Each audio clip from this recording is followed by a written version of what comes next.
ظاہر ہے بہت سخت دباؤ اور جبر ہے آپ کے اوپر، تو ایسے موقع پہ ایسا کام کرنے کی ضرورت ہے جس سے آپ کو ثابت قدمی ملے اور اللہ کا قرب حاصل ہو۔ تو اس کا سب سے بہترین طریقہ قرآن کہتا ہے نماز، یعنی اے نبی صلی اللہ علیہ وسلم آپ نماز کو مضبوطی سے تھامیے تاکہ آپ کو ثابت قدمی ملے، آپ کو اللہ کا قرب ملے، کیونکہ جس اللہ کے لیے کام کیا جا رہا ہے نا، جب تک اس اللہ سے رشتہ مضبوط نہیں ہوگا تو اس کام میں آپ ثابت قدم نہیں رہ سکتے، اور اللہ سے رشتہ مضبوط کرنے کا سب سے بڑا ذریعہ نماز ہے۔ اس لیے قرآن کہتا ہے اقیم الصلاۃ، آپ نماز قائم کیجئے، لدلوک الشمس، سورج کے ڈھلنے کے وقت۔ سورج کب ڈھلتا ہے؟ جب بالکل بلندی پہ جا کے ڈھلنا شروع ہوتا ہے تو ظہر کا وقت شروع ہوتا ہے، الی غسق اللیل، رات کے اندھیروں تک۔ یعنی اس میں چار نمازیں آ گئی۔ سورج جب ڈھلتا ہے نا بالکل بلندی پر ہوتا ہے، تھوڑا سا ڈھلتا ہے ظہر کا وقت، مزید ڈھلان پیدا ہوتی ہے عصر کا وقت، مزید ڈھلتا ہے مغرب کا وقت، اور پھر الی غسق اللیل، سورج تو غائب ہو جاتا ہے مغرب کے بعد، پھر رات کے اندھیرے میں یعنی عشاء کا وقت، وقرآن الفجری، اور فجر کے وقت میں، فجر کی تلاوت کے وقت میں۔ تو قرآن میں اشارہ کر دیا کہ اصل تلاوت کا وقت ہے ہی فجر کا۔ آج بعض اماموں کو ہم نے دیکھا فجر میں بڑی مختصر تلاوت کرتے ہیں، یہ بالکل غلط ہے۔ سنت ہے فجر میں طوال مفصل، یعنی سورہ حجرات سے لے کے سورہ بروج تک کی جو لمبی لمبی صورتیں ان کو تلاوت کیا جائے۔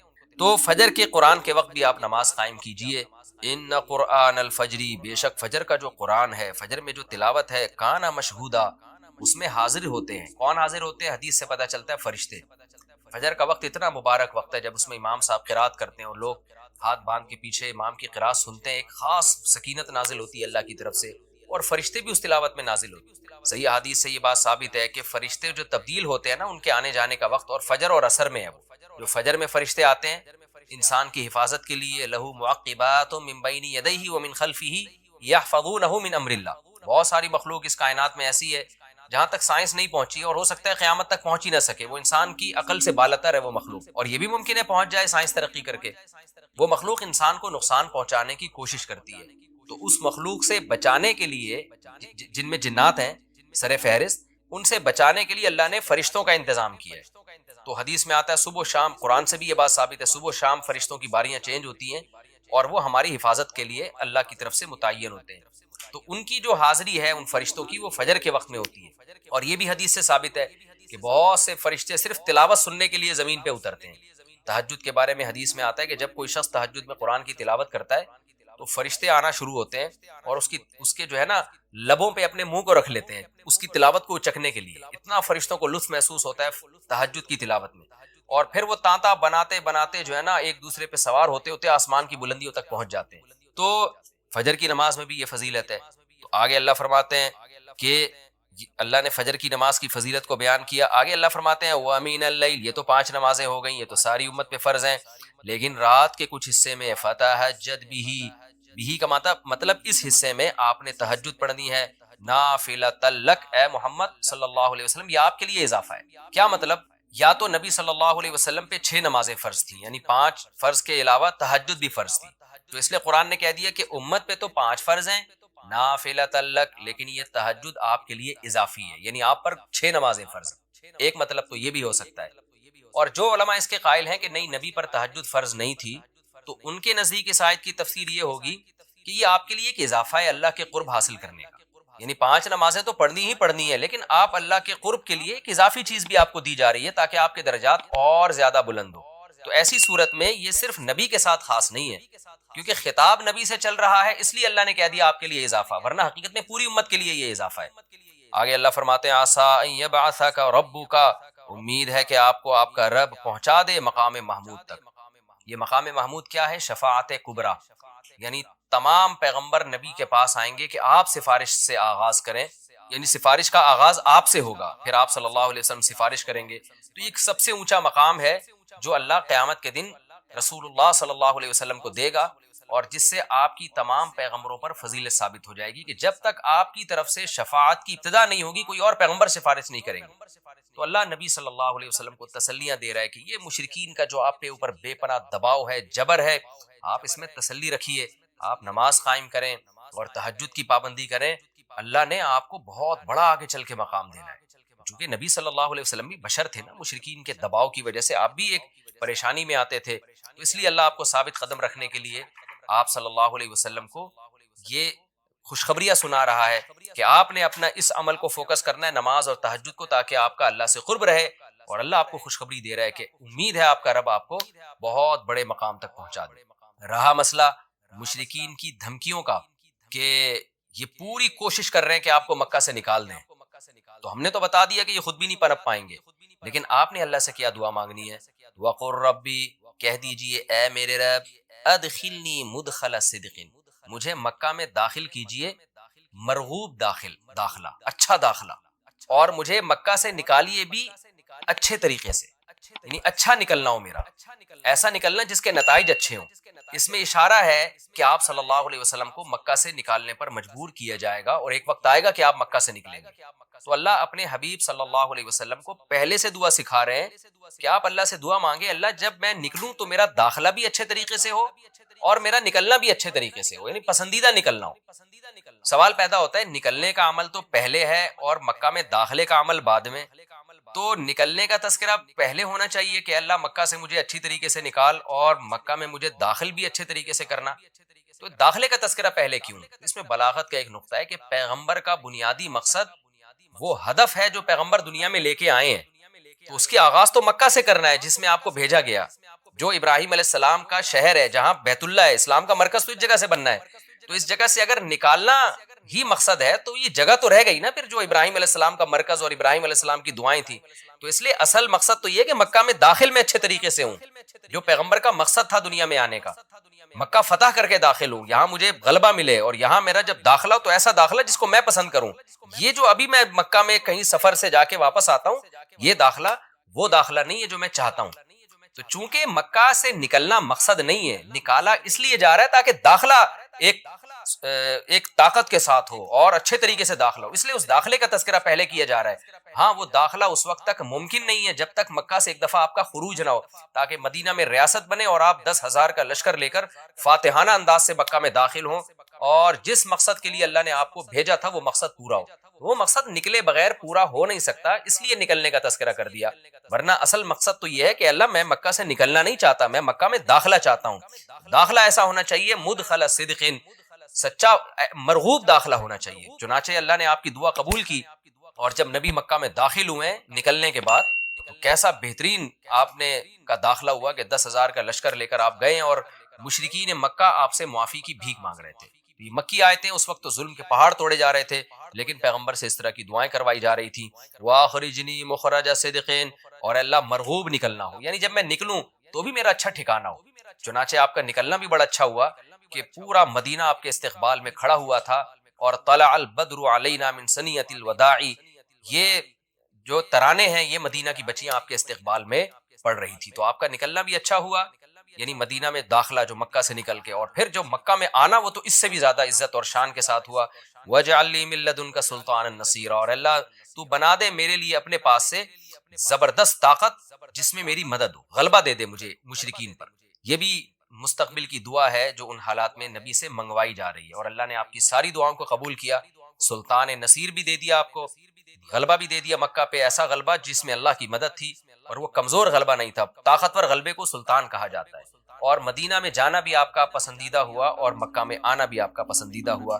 اور اے نبی آپ یہ بھی کہہ دیجئے جاء الحق، حق آ چکا ہے، وزہق الباطل، اور باطل فنا ہو چکا ہے۔ حالانکہ جس وقت یہ دعا منگوائی جا رہی تھی باطل فنا نہیں ہوا تھا، لیکن ماضی سے جب کسی چیز کو تعبیر کیا جاتا ہے تو یہ بتانے کے لیے گویا یہ کام ہو چکا ہے، حالانکہ ہوا نہیں، ہوگا، لیکن نبی کی زبان سے نکلوایا جا رہا ہے کہ آپ مشرکین میں اعلان کر دیں کہ بس یہ کام ہو چکا ہے، حق آ گیا، باطل ختم، اور یعنی ہوگا تو فیوچر میں، لیکن گویا ابھی ہو چکا ہے۔ اتنا یقینی ہے کہ میں تمہیں اس کی پہلے سے خبر دے چکا ہوں کہ باطل اب پنپنے نہیں پائے گا، کیونکہ حق اب آ چکا ہے۔ ان الباطل کان زہوقا، اور باطل تو ہے ہی فنا ہونے والی چیز، جب حق آتا ہے تو باطل فنا ہو جاتا ہے۔ نبی صلی اللہ علیہ وسلم جب مکہ مکرمہ میں داخل ہوئے نا، تو آپ بتوں کو چھڑیوں سے گراتے تھے، چھڑی سے مکہ میں داخل ہو کے 360 بت کو ایک ایک کر کے چھڑی مارتے تھے، اور وہ بت الٹے لڑکتے تھے، تو آپ اس موقع پر یہ آیت پڑھ رہے تھے کہ جاء الحق وزہق الباطل ان الباطل کان زہوقا۔ تو اس کا سب سے بہترین طریقہ قرآن کہتا ہے نماز ہے، یعنی اے نبی صلی اللہ علیہ وسلم آپ نماز کو مضبوطی سے تھامیے، تاکہ آپ کو ثابت قدمی ملے، آپ کو اللہ کا قرب ملے، کیونکہ جس اللہ کے لیے کام کیا جا رہا ہے نا، جب تک اس اللہ سے رشتہ مضبوط نہیں ہوگا تو اس کام میں آپ ثابت قدم نہیں رہ سکتے، اور اللہ سے رشتہ مضبوط کرنے کا سب سے بڑا ذریعہ نماز ہے۔ اس لیے قرآن کہتا ہے اقیم الصلاۃ، آپ نماز قائم کیجئے، لدلوک الشمس، سورج کے ڈھلنے کے وقت۔ سورج کب ڈھلتا ہے؟ جب بالکل بلندی پہ جا کے ڈھلنا شروع ہوتا ہے تو ظہر کا وقت شروع ہوتا ہے، الی غسق اللیل، رات کے اندھیروں تک۔ یعنی اس میں 4 نمازیں آ گئیں۔ سورج جب ڈھلتا ہے نا، بالکل بلندی پر ہوتا ہے، تھوڑا سا ڈھلتا ہے ظہر کا وقت، مزید ڈھلان پیدا ہوتی ہے عصر کا وقت، مزید ڈھلتا ہے مغرب کا وقت، اور پھر الی غسق اللیل، سورج تو غائب ہو جاتا ہے مغرب کے بعد، پھر رات کے اندھیرے میں یعنی عشاء کا وقت۔ وقرآن الفجر، اور فجر کے وقت میں، فجر کی تلاوت کے وقت۔ تو قرآن میں اشارہ کر دیا کہ اصل تلاوت کا وقت ہے ہی فجر کا۔ آج بعض اماموں کو ہم نے دیکھا فجر میں بڑی مختصر تلاوت کرتے ہیں، یہ بالکل غلط ہے۔ سنت ہے فجر میں طوال مفصل، یعنی سورہ حجرات سے لے کے سورہ بروج تک کی جو لمبی لمبی صورتیں ان کو تلاوت کیا جائے۔ تو فجر کے قرآن کے وقت بھی آپ نماز قائم کیجئے۔ ان قرآن الفجری، بے شک فجر کا جو قرآن ہے، فجر میں جو تلاوت ہے، کانا مشہودا، اس میں حاضر ہوتے ہیں۔ کون حاضر ہوتے ہیں؟ حدیث سے پتہ چلتا ہے فرشتے۔ فجر کا وقت اتنا مبارک وقت ہے جب اس میں امام صاحب قرات کرتے ہیں اور لوگ ہاتھ باندھ کے پیچھے امام کی قرات سنتے ہیں، ایک خاص سکینت نازل ہوتی ہے اللہ کی طرف سے، اور فرشتے بھی اس تلاوت میں نازل ہوتے ہیں۔ صحیح حدیث سے یہ بات ثابت ہے کہ فرشتے جو تبدیل ہوتے ہیں نا، ان کے آنے جانے کا وقت اور فجر اور عصر میں ہے۔ وہ جو فجر میں فرشتے آتے ہیں انسان کی حفاظت کے لیے، لہو معقبات من بین یدیہ ومن خلفہ یحفظونہ من امر اللہ، بہت ساری مخلوق اس کائنات میں ایسی ہے جہاں تک سائنس نہیں پہنچی، اور ہو سکتا ہے قیامت تک پہنچ ہی نہ سکے، وہ انسان کی عقل سے بالاتر ہے وہ مخلوق، اور یہ بھی ممکن ہے پہنچ جائے سائنس ترقی کر کے۔ وہ مخلوق انسان کو نقصان پہنچانے کی کوشش کرتی ہے، تو اس مخلوق سے بچانے کے لیے، جن میں جنات ہیں سر فہرست، ان سے بچانے کے لیے اللہ نے فرشتوں کا انتظام کیا ہے۔ تو حدیث میں آتا ہے صبح و شام، قرآن سے بھی یہ بات ثابت ہے، صبح و شام فرشتوں کی باریاں چینج ہوتی ہیں اور وہ ہماری حفاظت کے لیے اللہ کی طرف سے متعین ہوتے ہیں۔ تو ان کی جو حاضری ہے ان فرشتوں کی، وہ فجر کے وقت میں ہوتی ہے، اور یہ بھی حدیث سے ثابت ہے کہ بہت سے فرشتے صرف تلاوت سننے کے لیے زمین پہ اترتے ہیں۔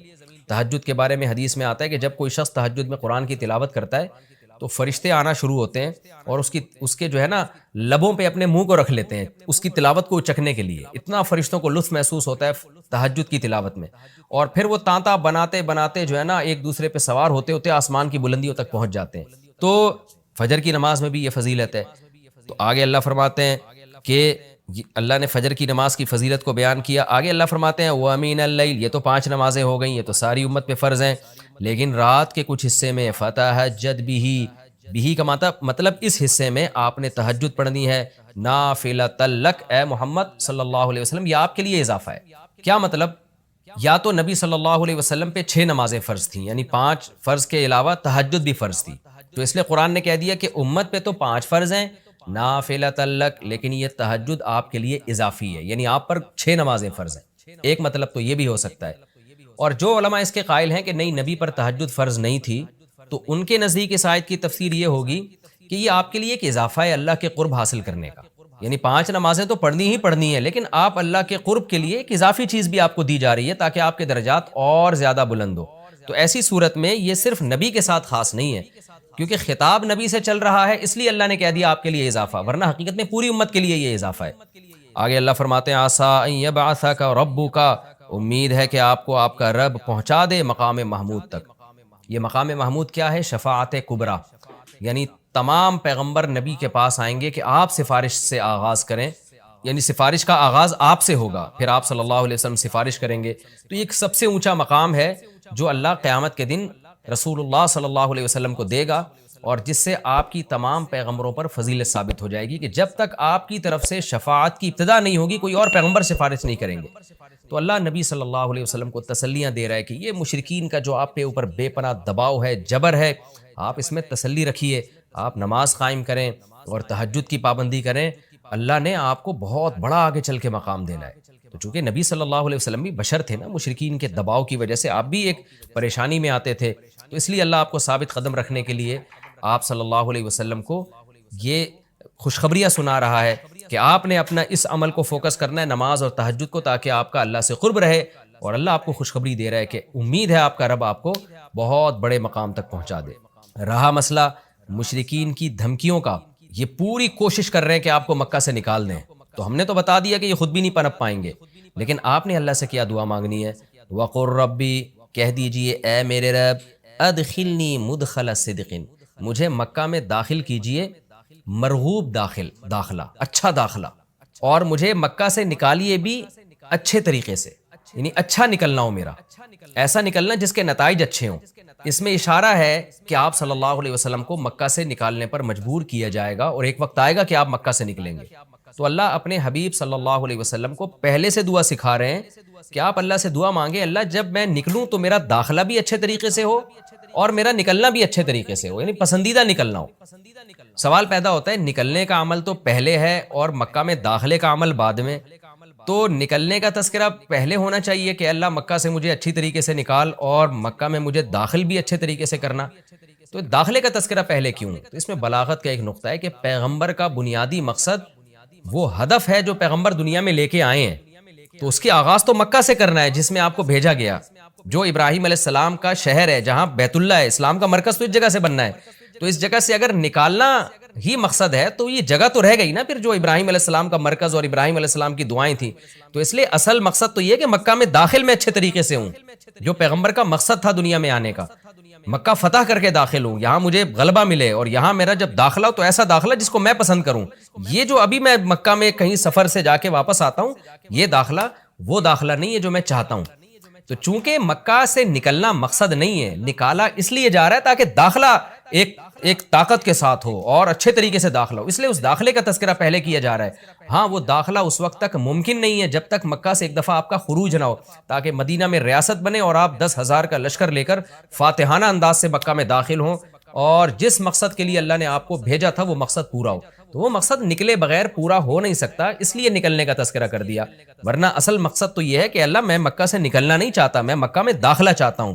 داخلہ ایسا ہونا چاہیے مدخل صدق، سچا مرغوب داخلہ ہونا چاہیے۔ چنانچہ اللہ نے آپ کی دعا قبول کی، اور جب نبی مکہ میں داخل ہوئے نکلنے کے بعد تو کیسا بہترین آپ نے کا داخلہ ہوا کہ 10,000 کا لشکر لے کر آپ گئے، اور مشرکین مکہ آپ سے معافی کی بھیک مانگ رہے تھے۔ تو یہ مکی آیتیں اس وقت تو ظلم کے پہاڑ توڑے جا رہے تھے، لیکن پیغمبر سے اس طرح کی دعائیں کروائی جا رہی تھیں، وَآخْرِجْنِي مُخْرَجَ صِدْقٍ، اور اللہ مرغوب نکلنا ہو، یعنی جب میں نکلوں تو بھی میرا اچھا ٹھکانہ ہو۔ چنانچہ آپ کا نکلنا بھی بڑا اچھا ہوا کہ پورا مدینہ آپ کے استقبال میں کھڑا ہوا تھا، اور طلع البدر علینا من ثنیۃ الوداع، یہ جو ترانے ہیں یہ مدینہ کی بچیاں آپ کے استقبال میں پڑھ رہی تھی۔ تو آپ کا نکلنا بھی اچھا ہوا، یعنی مدینہ میں داخلہ جو مکہ سے نکل کے، اور پھر جو مکہ میں آنا وہ تو اس سے بھی زیادہ عزت اور شان کے ساتھ ہوا۔ وَاجْعَلْ لِي مِن لَّدُنْكَ سُلْطَانًا نَصِيرًا، اور اللہ تو بنا دے میرے لیے اپنے پاس سے زبردست طاقت جس میں میری مدد ہو، غلبہ دے دے مجھے مشرکین پر۔ یہ بھی مستقبل کی دعا ہے جو ان حالات میں نبی سے منگوائی جا رہی ہے، اور اللہ نے آپ کی ساری دعاؤں کو قبول کیا، سلطان نصیر بھی دے دیا آپ کو، غلبہ بھی دے دیا مکہ پہ، ایسا غلبہ جس میں اللہ کی مدد تھی، اور وہ کمزور غلبہ نہیں تھا، طاقتور غلبے کو۔ ایک صاحب مجھے کہنے لگے میرا مزہ ہی نہیں آ رہا نماز میں، مزہ ہی نہیں آ رہا۔ میں نے کہا اچھا تم مجھے بتاؤ، تمہارا باس تمہیں کوئی کام کہتا ہے کہ یہ چیک جا کے نا بینک سے کیش کرا کے لے آ، آپ کہتے ہو یار مزہ ہی نہیں آ رہا، بھائی ویڈیو نہیں بنائے لکھا ہوا ہے نا، آپ کہتے ہو یار مزہ ہی نہیں آ رہا، میں گیا وہ فیلنگ ہی نہیں ہو رہی کہ باس کی خدمت کر رہا ہوں، وہ ثواب مل رہا ہے یا پیسے ملیں گے تنخواہ، وہ فیلنگز ہی پیدا نہیں ہو رہی۔ اب آپ گئے اور چیک کے بغیر واپس آ گئے۔ سر وہ اصل میں ایکچولی جو موٹیویشن چاہیے نا جو کام کرنے کے لیے، وہ موٹیویشن نہیں مل رہی، وہ ایک تھپڑ لگائے گا کھینچ کے، آپ بولے گا تیرے کو جو کام دیا تھا وہ تو نے کیا کہ نہیں کیا، فیلنگ ویلنگ گئی تیل لینے۔ تو اسی طرح اللہ نے جو ہمارے ذمے کام لگایا ہے نا، وہ کام لگایا نماز پڑھو اور دل لگانے کی کوشش کرو، بس لگے نہ لگے یہ ہمارا مسئلہ نہیں ہے، کیونکہ لوگ چھوڑ دیتے ہیں یار نماز میں کیا فائدہ، دل ہی نہیں لگ رہا، دماغ ادھر ادھر بٹتا ہے، تو یار ایسی نماز کا کیا فائدہ۔ ابے تیرے ذمے خدا نے نماز لگائی ہے، تجھے پڑھنا پڑے گی، اور نماز پڑھ، سلام پھیر، پتلی گلی سے نکل تو فرض پورا کرنا ہے ہم نے ہر صورت میں، ان چکروں میں نہ پڑا کرو کہ دل لگ رہا ہے کہ نہیں لگ رہا، سمجھتے ہو۔ تو اللہ نے فرمایا جو خشوع پیدا کرتے ہیں وہ لوگ جو ہم عن اللغو معرضون، دوسری صفت ایمان والوں کی لغویات سے بچتے ہیں، فضول کاموں سے بولو بچتے ہیں۔ فضول کام اسے کہتے ہیں جس کا نہ دنیا میں کوئی فائدہ ہو اور نہ آخرت میں کوئی فائدہ۔ پب جی کھیل رہے ہیں آپ، نہ دنیا میں فائدہ نہ آخرت میں فائدہ۔ فٹ بال کھیل رہے ہیں، فائدہ ہے، آپ کی صحت کیا ہوگی، اچھی ہوگی، اسٹیمنا فٹ بال سے ایسا بنتا ہے کہ آدمی خود فٹ بال بن جاتا ہے تھوڑے دنوں میں، ادھر جا رہا ہے ادھر جا رہا ہے ادھر جا رہا ہے، ایسے ہو جاتا ہے، بشرطے کہ کپڑے پورے پہنے ہوئے ہوں، 2-3 اسٹیکر نہ چپکائے ہوئے ہوں باڈی پہ، ٹھیک ہے نا، پراپر ڈریس میں۔ فٹ بال ایک ایسی چیز ہے آخرت کا ہو. اگر نیت اچھی ہوگی تو آخرت کا بھی فائدہ ہوگا کہ میں صحت بنا رہا ہوں تاکہ میں اللہ کی عبادت کر سکوں, لوگوں کے کام آ سکوں, تو آخرت کو بھی فائدہ. نیت نہیں ہے تو کم از کم دنیا کو تو فائدہ ہوگا نا, آپ کی دنیا سنورے گی. اب یہ جو رمضان میں راتوں کو لڑکے کرکٹ کھیل رہے ہیں, میرا ایک بیان بڑا چل رہا ہے, اس سے لڑکوں کو بڑی موٹیویشن ملی ہے کہ اور کھیلو رات میں. وہ بیان میں نے اس پہ نہیں کیا کہ اب اس پہ کلپ بنانا لازمی کہ پوری بات بتانا. وہ بیان میں نے اس پہ نہیں کیا ہے کہ کھیلو, بلکہ میں نے ایک تھوڑی سی تعریف کی ہے. چلو یار پب جی سے کیا ہے, اچھا ہے, چلو دن سو کے گزار لیتے ہیں, روزہ تو رکھ لیتے ہیں نا, تو some thing is better than nothing. لیکن اصل جو کام ہے نا میرے بھائی رمضان میں, وہ کام ہے کوشش کریں رات کو تھوڑا سا وقت نکال کے تہجد پڑھ لیں اور اللہ سے دعائیں مانگ لیں. کرکٹ پورے سال کھیلا جا سکتا ہے. یہ جو چانس اللہ نے جو پیکج رمضان میں چل رہا ہے نا, تہجد, تراویح اور دعاؤں کا, یہ والا پیکج بعد میں نہیں ملے گا. تہجد تو پڑھ سکتے ہیں بعد میں بھی, وہ فضیلت نہیں ہوگی جو رمضان میں ہوتی ہے. دعائیں بعد میں بھی قبول ہوتی ہیں, وہ اس طرح نہیں جیسی رمضان میں قبول ہوتی ہیں. تو اس لیے یہ جو نوجوان لڑکے ساری رات کرکٹ کھیل رہے ہیں, بھائی کھیل لیں لیکن تھوڑا سا ٹائم اللہ کے لیے بھی بولو نکال لیں. دوسری بات یہ کہ کوئی بھی کھیل اس طرح سے کھیلنا کہ اہل محلہ کو تکلیف ہو, تکلیف دینا تو کسی صورت میں جائز نہیں. بعض اہل محلہ کی طرف سے شکایتیں آئی ہیں, کراچی میں دور دور سے لوگوں کے میسج آئے کہ آپ نے کرکٹ کھیلنے کے اور فضائل رمضان میں بیان کر دیے, ہمارا ناک میں دم کر کے رکھا ہوئے لڑکوں نے, ہمیں سونے نہیں دیتے, ہم جب سوتے ہیں تو وہ چیخو پکار کی آواز, ہماری نیند غائب. تو میں نے کہا یہ تو پولیس کنٹرول کرے گی, بھائی تھانے میں رپورٹ کرو, اس کا میرے بیان سے کوئی تعلق. میں نے تو ایک جرنلی ایک نارملی بات بیان کی ہے, یہ تو مینجمنٹ کا کام ہوتا ہے نا. دیکھو امریکہ میں, لندن میں, پورے یورپ میں آپ نے تیز آواز سے گانے لگا دیے نا, تو پڑوسی نہیں آپ کو آپ کہے گا کہ بند کرو, پڑوسی پولیس کو فون کرے گا, پولیس آئے گی بولے گی بھائی اس کو کیا کر لے, آہستہ کر آواز, اپنے گھر کے اندر سن, محلوں کو کیوں سنا رہا ہے. تو ہمارے یہاں مینجمنٹ ہی نہیں ہے. جب مینجمنٹ ہی نہیں ہے تو پھر جو کرے تو پھر مجھے کہہ رہے ہیں کہ میں بند کراؤں. تو وہ اس لیے اصل کام یہی ہے کہ والذین هم عن اللغو معرضون, ایمان والوں کی علامت یہ ہے کہ وہ ایسے کاموں سے جس کا نہ دین کا کوئی فائدہ نہ دنیا کا کوئی فائدہ, اس سے ایوائڈ کرتے ہیں, اس سے اجتناب کرتے ہیں. تو آج سے دیکھیں سارا دن آپ کون کون سے ایسے کام کر رہے ہیں جو فالتو کے کام ہیں, جن کا کوئی فائدہ بولو نہیں. ان کاموں کو اپنی فہرست سے نکالیں. سمجھتے ہو کہ نہیں سمجھتے؟ والذین هم للزکاۃ فاعلون, زکوٰۃ دیتے ہیں. والذین هم لفروجہم حافظون, اپنی شرم گاہوں کی حفاظت کرتے ہیں. الا علی ازواجہم, سوائے اپنی بیویوں کے. یہ بار بار میں مضمون بیان کرتا ہوں, اہل جنت کی علامت کیا ہے کہ بیوی کے علاوہ اس کے پاس کوئی راستہ نہیں ہے, نہ ہینڈ پریکٹس کا راستہ ہے. اللہ ڈاکٹر ذاکر نائک کو دنیا اور آخرت کی بھلائیاں دے, ہمارے لیے قابل احترام ہے, لیکن انہوں نے جو ہینڈ پریکٹس والا مسئلہ بیان کیا وہ بالکل غلط ہے. اسلام کہتے ہیں مسائل مفتیان کرام کا کام ہے. انہوں نے کہہ دیا کہ مجبوری میں جائز ہے, کہیں بھی جائز ہونے کی ہمارے پاس کوئی شرعی دلیل موجود نہیں ہے. قرآن نے صاف طور پہ منع کیا ہے. ڈاکٹر لوگ عام طور پر اس کو پروموٹ کر رہے ہوتے ہیں. ڈاکٹر ذاکر نائک بھی چونکہ میڈیکل سائنس کے ڈاکٹر ہیں نا, تو ڈاکٹر لوگ کہتے ہیں اسٹریس ختم کرنے کے لیے. بھائی دنیا میں صرف اسٹریس ہی کوئی مسئلہ نہیں ہے. اسٹریس آپ شریعت کی حدود میں رہ کے تو ختم کر سکتے ہیں. شریعت کی حدود ٹوٹ رہی ہیں تو پھر اسٹریس نعمت ہے اللہ کے لیے. دیکھو روزے میں بھی اسٹریس ہوتی ہے نا, دل تڑپتا ہے, منہ میں بدبو بھی پیدا ہو جاتی ہے بہت زیادہ خالی پیٹ رہنے سے. لیکن نبی نے کیا فرمایا, وَلَا خَلُوفُ فَمِ الصَّائِمِ أَحَبُّ إِلَى اللَّهِ مِنَ الْمِسْكِ, اللہ کو بدبو سے کتنی نفرت ہے, لیکن روزے دار کی منہ کی بدبو اللہ کو مشک و عنبر سے زیادہ محبوب ہے. اللہ کو میلا کچیلا رہنا پسند ہے یا صاف ستھرا, بتاؤ. میڈیکل سائنس بھی کہتی ہے بھائی نیٹ کلین ہونا چاہیے بندہ. اللہ میاں بھی یہ کہتے ہیں, تبھی مسواک کا حکم دیا, نہانے کا حکم دیا, خوشبو کا حکم دیا, صاف کپڑے پہنے, پاک کپڑوں. لیکن جب ہم حج کرنے جاتے ہیں تو اللہ کو میلا کچیلا حاجی زیادہ پسند ہے. اب ڈاکٹر تو وہاں بھی کہے گا یار یہ میل کچیلا ایکچولی جرمس ایکچولی. بھائی اللہ کے لیے اب میلا کچیلا کیا ہے, پراگندہ بال, لمبا سفر, لمبا احرام. تبھی تو حج قران سب سے افضل ہے. ایک ہی احرام میں حج بھی کرو اور اسی احرام میں عمرہ بھی کرو, تاکہ احرام لمبا ہو جائے. کیونکہ جتنا احرام لمبا ہوگا خوشبو نہیں لگا سکتے آپ, بال نہیں کاٹ سکتے, کنگھا نہیں کر سکتے. تو دیکھو لو جو لمبے حج کرتے ہیں نا, احرام یہیں سے باندھ کے جاتے ہیں, تھوڑے دنوں میں ایسا لگ رہا ہوتا ہے مریخ سے آئے ہوئے ہیں, یہ کہیں پتہ نہیں کہاں سے آئے بندہ.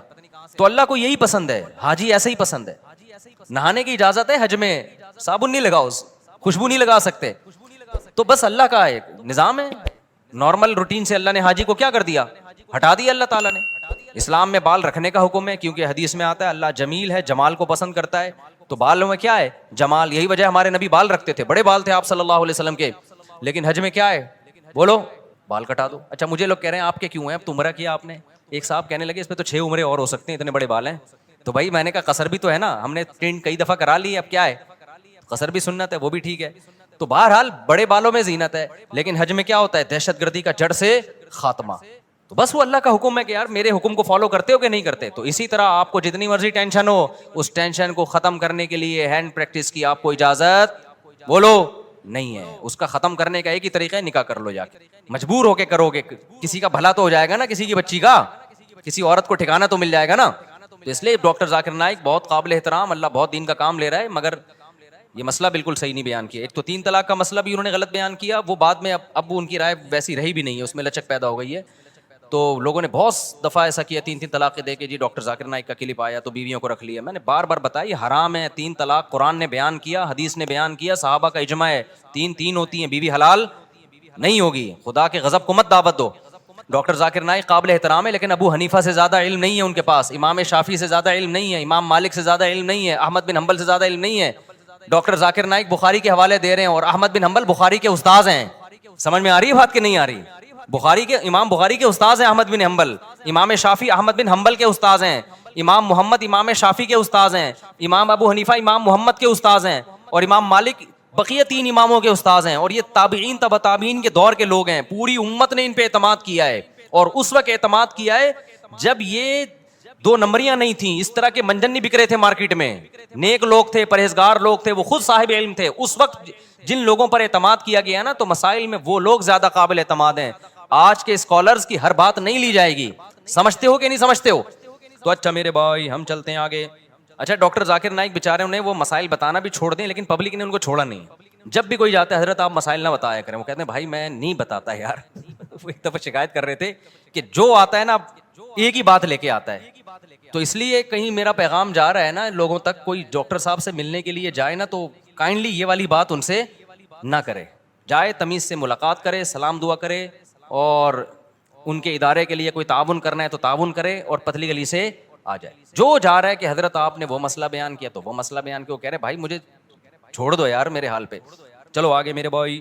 جو کام وہ کر رہے ہیں اس میں ان کے ساتھ تعاون بھرپور طریقے سے کرنا چاہیے. جس غیر مسلموں کو دعوت دینا، کتنے لوگوں کو مسلمان کر لیا، اور کتنا قطر کی گورنمنٹ نے بھی بلایا نا. لوگ پہلے کہتے تھے کہ اسلام تلوار سے پھیلا ہے، اب لوگ کہیں گے اسلام فٹ بال سے پھیلا ہے. پہلے مشہور تھا کہ اسلام کس سے پھیلا ہے؟ تلوار سے. علماء نے بتایا نہیں جی اخلاق سے پھیلا ہے. اب نہ اخلاق سے پھیلا ہے نہ تلوار سے پھیلا ہے. اسلام کس سے پھیلا ہے؟ فٹ بال سے. قطر میں فٹ بال کا ٹورنامنٹ ہوا نا، پتہ نہیں کتنے لوگ مسلمان ہو گئے ڈاکٹر ذاکر نائک کے ہاتھ پہ. تو اس چیز میں ان کے ساتھ بھرپور تعاون کرنا چاہیے، اور ہر وقت جا کے طنز کرنا، تانے کرنا، یہ چیز بالکل بھی مناسب نہیں. چلو میرے بھائی ہم آگے چلتے ہیں. تو اللہ میاں نے یہاں پر بتایا کہ اپنی شرمگاہوں کی حفاظت کرتے ہیں، یعنی اپنی خواہش پوری نہیں کرتے سوائے اپنی بیویاں اور باندیوں سے. باندیوں کا سیٹ اپ آج کل کیا ہو گیا ہے؟ ختم. بین الاقوامی معاہدہ ہے، اب کوئی کسی کو باندی نہیں بنا سکتا. کوئی عورت آ کے باندی بننا بھی چاہے نا کہ میں آج سے آپ کی غلام ہوں، لونڈی ہوں، نہیں ہو سکتا. یہ سمجھتے ہو اسلام نے آزاد عورت کو یہ رائٹ ہی نہیں دیا کہ وہ کسی کی باندی بن جائے. وہ صرف جنگوں میں قید ہوا کرتی تھی، اور پوری دنیا میں یہ تھا کہ یہ معاہدہ